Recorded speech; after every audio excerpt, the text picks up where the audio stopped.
how it works with psilocybin? Yeah, the what you experienced when you did psilocybin. Well, when I take psilocybin, I take it on an empty stomach. I don't fast or anything like that. I just don't eat for 6 hours. I don't call that fasting. And then I take it in silent darkness.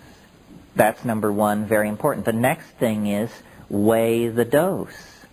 You must weigh the dose, because 5 grams is what you want. And I've had over and over the experience of showing somebody what 5 grams is, and they're appalled. They say, my God, you can't be serious. I mean, I take a fifth that much, a fourth that much. Yeah, well, that's the problem. That's why you don't have elves in the attic and bats in the belfry like I do. You know? And so then you take it, and I take it on an empty stomach, and a lot of people don't like the taste. I don't really understand that. I just chew them up. I sit with them, and I chew them up. And then, Dried. None of this mixing in applesauce or any of that malarkey. I mean, what's that about? Oh, well, fresh, 60 grams. 60 grams. Because there's more than there's a huge water loss there. And then it takes, people sometimes say it came on within 5 minutes or it came on within 10 minutes. I don't know what that could possibly be about. First of all, it defies pharmacodynamics to imagine that it could come on that fast. For me, it comes on almost always at the 1 hour and 20 minute mark. I think it can come on sooner than that. I think I'm fairly resistant to these things. In the hour after I take it, I sit, I roll bombers, and I carry out what all good Catholics know as an examination of conscience. This means you think about all the bummers that you're afraid are going to jump out at you as soon as you get loaded. If you will carry out the examination of conscience, you'll be so bored with that by the time the compound actually hits that you usually don't have to pay any dues, because you've, faced the fact that you're a jerk 50 times in the preceding hour. So, and then the way I do it is at about the hour and 20 minute mark, and I should say in the time preceding that, you may have to go to the bathroom once. You may, it makes your nose run, which is a funny thing. It also makes you yawn. These are definitely qualities of psilocybin, not related to its psychoactivity. And I think that it's very good to decide before it hits that once it begins, you will not alter the plan. In other words, you decide ahead of time, I'm going to sit here and do this, because at about the hour and 15 minute mark, it will begin hitting you with stuff like, you'd really be more comfortable downstairs, or, it's awfully hot in here, why don't you get up and adjust the thermostat, all this stuff. You say, no, we're holding the space, and sit there. And then it begins to come on. And it comes, the image I have is like a jellyfish or a silk scarf or something like that. It just kind of drifts down and surrounds you. And at that point, I guess I pray.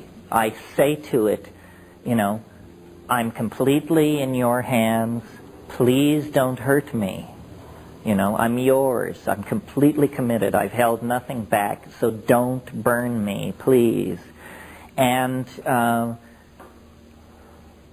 then there is a kind of, it's hard to describe, a kind of potential begins to build up. And you say, the rush hasn't begun, but you can almost close your eyes and see millions of little psilocybin molecules elbowing serotonin molecules out of the way and fitting themselves into the receptor site, and the electron spin resonance dynamics is beginning to shift, and the whole thing is about to take off. At that point, I smoke furiously, and that usually is all it takes. and it comes on, and the first rush is really astonishing. I mean, sometimes it's more mind-boggling than others, but I can remember situations where I would just see it coming and say, oh my God, you know, it's 100 miles wide and 10 miles high. Where are you going to run to? You know, it's just, you say, good grief. You know, I guess I'm not going to meet this one sitting up. I think I better lay down. And in about the time it takes to make and execute that decision, then it just hits. And it's like a tidal wave. I mean, I have the feeling when I'm doing it in California that everybody from Vancouver to Tijuana has just crawled under their desk, because you can't imagine this is happening between my ears. You know, it's more like an asteroid must have fallen in the Pacific Ocean and raised some enormous incoming wave. It's what it's sort of like. It's like watching a thermonuclear explosion through 50 feet of crystal clear glass. So, you know, you're perfectly calm. It's not getting at you. But the energy that is being released in your presence is awesome. And then and sometimes in that first pass, the linguistic machinery is burned out. You've probably seen these scenes where they will test a hydrogen bomb, and they set up cameras a quarter mile from ground zero, a half mile, a mile, 2 miles, and then when they actually detonate the bomb, they get the view from the first camera, and then they switch to the second camera as the first camera is blown to bits and vaporized, and they keep pulling back as each successive instrument is destroyed. Well, this is sort of the feeling you have as this thing spreads out toward you. And then it does what it wants to do. It tells you what it wants to tell you, and it's highly unpredictable. I mean, you cannot, people always say you should ask it a question. This seems absurd to me. I mean, I don't know. Once when my life was in turmoil, I did ask a question. I said, I wrote it down ahead of time, and the question was, am I doing the right thing with my life?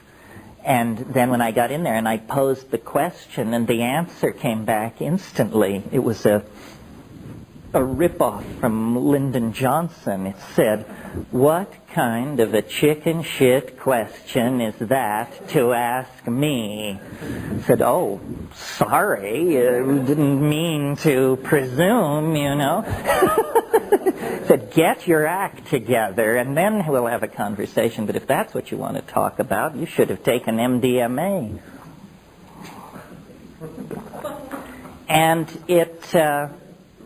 And then, you know, paralleling what we talked about this morning, and again, I'm just giving you my subjective take on it, it's like I come into a place. It's hard to describe. It's a feeling. And the content of the feeling is, now the elves are near. But they won't appear unless I invoke them. And, you know, I wish I could tell you that I chant in Mandayan or something like that, but I don't. I stole a line from an old I Love Lucy program where Ethel is talking to Lucy about UFOs, and Lucy says she talks to the UFOs, and Ethel says, well, how can you talk to UFOs? And Lucy said, well, it's simple. I just say, come in, little green men, come in, little green men, and that's what I do. I say, come in, little green men, and then there is, and women, if there are any out there. And then there is it's like a marching band. It's like a Nepalese marching band is what it's like. And it comes from a distance. Like there's a place in my vision that's small, a little dancing light and a little faint sound. And the light comes closer and the sound gets louder. until finally, they pick me up on their shoulders and with tubas blaring and sackbut and rebeck and all of this stuff, and then they carry me around and talk to me. And the whole thing is shot through with such a weird sense of zaniness, Irishness, Joyceishness. I mean, it's almost unbearable. It's so, I don't know, not exactly Disney-esque, because their humor tends to be a little more savage than that. And then that is part of the first wave, and then the rest of the trip unfolds pretty much as there's a kind of a pushing and pulling that goes on. You can direct it. Each one of these plants does have a character of its own. Sure. One of the most puzzling